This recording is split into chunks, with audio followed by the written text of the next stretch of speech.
नमस्कार साथियों, आप सभी का मेरे YouTube चैनल में स्वागत है। आप सभी ने UDICE पोर्टल पर स्टूडेंट डाटा मैपिंग और टीचर्स डाटा मैपिंग का कार्य कंप्लीट कर लिया होगा।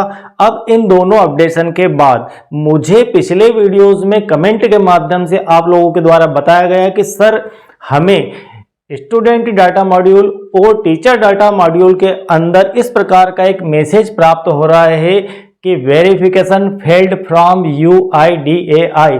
तो इस मैसेज को हम किस प्रकार से क्लियर करें और यह मैसेज किस प्रकार से आ रहा है और क्यों आ रहा है और इसको हल करने के लिए क्या किया जाए, तो मैं दिलीप पाटीदार आज आपको पूरी प्रोसीजर यहां पर बताऊंगा कि इस मैसेज का एक्चुअल मीनिंग क्या है और इस मैसेज को आप कैसे हटा पाएंगे। तो बिल्कुल यहां पर रेड कलर आ रहा है, कुछ बच्चों का यहाँ पर सक्सेसफुल आ रहा है डाटा और कुछ को जो है वेरिफिकेशन फेल्ड लिखा हुआ दिखाई दे रहा है मैसेज के अंदर। तो हम किस प्रकार से इससे हटाएं, यह हमारा आज का सब्जेक्ट है। इस मैसेज का एक्चुअल में क्या मीनिंग है। यह मैसेज UIDAI जो कि आधार बनाने वाली साइट है, ठीक है, यहां से आधार जनरेट होते हैं, वह साइट है ये, तो वह पोर्टल है UIDAI। इस पोर्टल पर आधार बना हुआ है। इस पोर्टल से जब आपके UDICE पर जो डाटा चढ़ा हुआ है, कौन कौन सा, आधार, नेम, जेंडर और डेट ऑफ बर्थ, ये चार चीजों का मिलान हुआ, तब इसमें से यदि कोई एक चीज भी फेल पाई गई, उन दोनों में अंतर पाया गया, तो वह फेल्ड की श्रेणी में चला जाएगा। ठीक है, तो यह विषय होता है फेल्ड का। तो इस प्रकार से वेरिफिकेशन फेल्ड फ्रॉम UIDAI।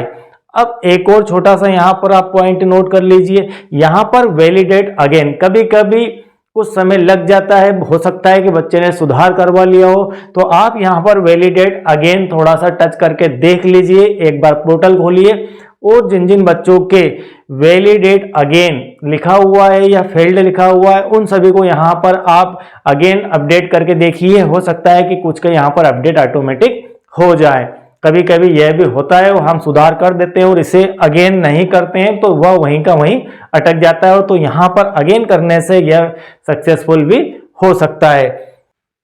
अब सबसे पहले इस विषय की हमें थोड़ी सी बेसिक समझ बनानी होगी कि एक्चुअल में यह प्रॉब्लम क्रिएट कहां से हो रही है, यह प्रॉब्लम कहां से बनी और इस मैसेज तक यह प्रॉब्लम बनकर आई है। इसकी शुरुआत हुई, आपने अपने स्कूल के बच्चों का डाटा बनाया, डाटाबेस तैयार किया। डाटाबेस तैयार किया, ये तैयार किया था आपने 2022-23 के अंदर, और 2022-23 में जब बच्चों का आपने डाटा फिल किया फर्स्ट टाइम, उस समय वहां पर आधार की रिक्वायरमेंट हुई थी पोर्टल के ऊपर, तो उसमें बच्चे का आधार नंबर आपने वहां पर पुट किया था।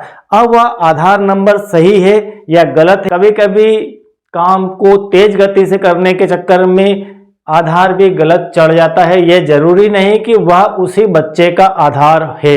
तो पहले तो आपको उस आधार को मिलान कर लेना कि क्या उस आधार से वही बच्चा दिखाई दे रहा है या उस बच्चे की प्रोफाइल पर वही आधार है जो उस बच्चे का एक्चुअल आधार का नंबर है। पहले तो नंबर की मैपिंग आप प्रॉपर कर लीजिए कि आप श्योरिटी हो गई आपको कि यही आधार नंबर इस बच्चे का है। उसके बाद हम वेरिफिकेशन पर बात करेंगे, और यदि यहां पर ही गलती हो गई है, आपसे कहीं गलती से बच्चे का आधार ही गलत चढ़ गया है, तो पहले तो उस आधार को ही सुधार कर देंगे, तो हो सकता है कि वह वेरिफिकेशन फेल्ड से सक्सेसफुल हो जाए। यह हुआ पहला विषय। दूसरा विषय, मान लीजिए कि आपने आधार बच्चे का करेक्ट प्रोफाइल पर अपडेट किया था, आपका यह आधार था। इस आधार पर अब हम बात कर रहे हैं कि प्रॉब्लम कहां से क्रिएट हो रही है। प्रॉब्लम यहां से क्रिएट हो रही है कि ये जो बच्चे का आधार है, इस प्रकार का आधार बना होता है, इस आधार में बच्चे की डेट ऑफ बर्थ, बच्चे का जेंडर और बच्चे का यहां पर आधार कार्ड नंबर और साथ में बच्चे का नेम, ये सब चीजें इसके अंदर दी हुई होती है। तो ये सारी information, name, date of birth, gender और बच्चे का आधार, ये चार चीजें कम से कम यहां पर इसमें दिखाई आपको दे जाएगी। इसके बाद और इन्हीं से हमें वेरिफिकेशन कंप्लीट सक्सेसफुल होकर भी दिखेगा। ये तो हुआ आधार का स्टेटस। अब हम क्या करते हैं, हम जब बच्चों को एडमिट करते हैं तब बच्चे का जो डाटा होता है वह डाटा हम बच्चे की मंशा अनुसार यहाँ पर फिल कर लेते थे पहले, और आजकल बच्चे का डेट ऑफ बर्थ का जो सर्टिफिकेट होता है उस सर्टिफिकेट के नेम के अगेंस्ट वो बच्चे का नाम लिख लिया जाता है। और कभी कभी डेट ऑफ बर्थ के सर्टिफिकेट से बाहर भी बच्चा अपना नाम स्कूल में लिखवा देता है। तो वहां पर कंडीशन ये बनती है कि डेट ऑफ बर्थ सर्टिफिकेट का यूज मान लो बच्चे ने आधार बनाने में कर लिया, तो यहां पर नाम कुछ और आएगा और या आपके पास नाम कुछ और आएगा। तो इन दोनों परिस्थितियों के कारण बच्चे का आधार पे नेम और आपके स्कूल के डाटा स्कॉलर और यूडाइस के अनुसार जो नाम है उन दोनों में यदि अंतर है तो वह मैसेज आपको दिखाई देगा। हम बात करेंगे कि उसे कैसे सॉल्व किया जाए, बिल्कुल ध्यान से समझ लीजिए, बड़ा ही ट्रिपिकल काम है ये। अब इसके बाद डेट ऑफ बर्थ, यदि डेट ऑफ बर्थ आपके आधार से और आपके स्कॉलर और आपके यूडाइस ये दोनों बातें अलग अलग है, हम इसके बाद एक स्लाइड और देखेंगे, उसके अंदर बेहतर समझ में आपको आ जाएगा। स्कॉलर और यूडाइस इन दोनों में मान लीजिए एक जैसा ही आपका डाटा है, तो आधार में और डेट ऑफ बर्थ, आधार की डेट ऑफ बर्थ और आपके स्कॉलर और यूडाइस के डेट ऑफ बर्थ में यदि अंतर नहीं है तो कोई बात नहीं, यदि यहां पर अंतर है तो फिर वह वेरिफिकेशन फेल्ड का मैसेज आएगा। तीसरा विषय है जेंडर का, यदि गर्ल्स की जगह बॉयज और बॉयज की जगह गर्ल्स भी हो गया तो भी वह मैसेज बन जाएगा। सबसे पहले हम समझते हैं कि शिक्षक बच्चे का डाटा आधार अनुसार, मान लीजिए ये बच्चे का आधार है, उसमें आधार में नेम, डीओबी और जेंडर लिखा हुआ है, ठीक है। इसके बाद शिक्षक या बच्चे, हम दोनों की बात इसलिए कर रहे हैं क्योंकि दोनों के ही आधार फेल्ड होने की एक जैसी स्थिति में मैसेज आते हैं। तो शिक्षक बच्चे का स्कूल में डाटा स्कॉलर अनुसार, आपके स्कॉलर के अनुसार बच्चे का नेम क्या है, डेट ऑफ बर्थ क्या है और जेंडर क्या है। और तीसरा विषय है कि शिक्षक और बच्चों का स्कूल में डाटा यूडाइस के अनुसार, तो ये तीसरा विषय हो गया। 1, 2 और 3 विषय हो गए, नेम, डीओबी और जेंडर। अब आपको इन तीनों को एक जैसा बनाना है।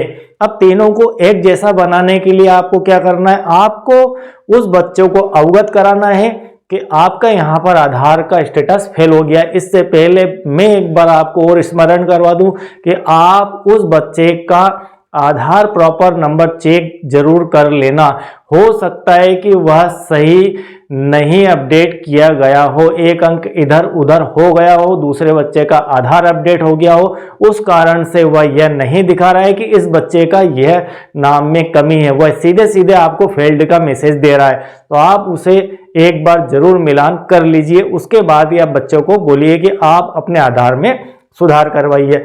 अब प्रश्न है कि बच्चा आधार में सुधार करवाएगा कि आपके स्कॉलर में आप सुधार करेंगे या फिर आप यूडाइस के ऊपर सुधार करेंगे। तो इन तीनों में से आपको जो सही डिसीजन हो वह लेना है। सही डिसीजन का अर्थ यह है कि हो सकता है कि जो बच्चे का आधार में नाम है वह प्रॉपर उसके डेट ऑफ बर्थ से मिलता हुआ नाम हो, उसका सरनेम भी प्रॉपर लिखा हुआ हो, उसकी डेट ऑफ बर्थ भी प्रॉपर लिखी हुई हो और उसका जेंडर भी प्रॉपर लिखा हुआ हो। तो आधार उसका यदि करेक्ट है और बच्चे का स्कॉलर के अनुसार जो नेम आपके पास लिखा हुआ है, डीओबी लिखी हुई है और जेंडर लिखा वह भी करेक्ट है, तो ये दोनों स्थितियां करेक्ट की हो गई। आप थोड़ा सा यहाँ पर डिटेल में समझ लीजिए, ये और ये तीनों आपस में एक दूसरे से मैच हो रही है, मतलब स्कॉलर के अनुसार और बच्चे के आधार के अनुसार इन दोनों को आपस में मैच हो गया है। अब यहां तक करेक्ट है। अब फिर मिस्टेक कहां बन रही है, मिस्टेक बन रही है यूडाइस के ऊपर बच्चे का जो नाम लिखा हुआ है प्रोफाइल बनाते समय वह गलत लिखा गया है, इस कारण से वह फेल्ड हो रहा है।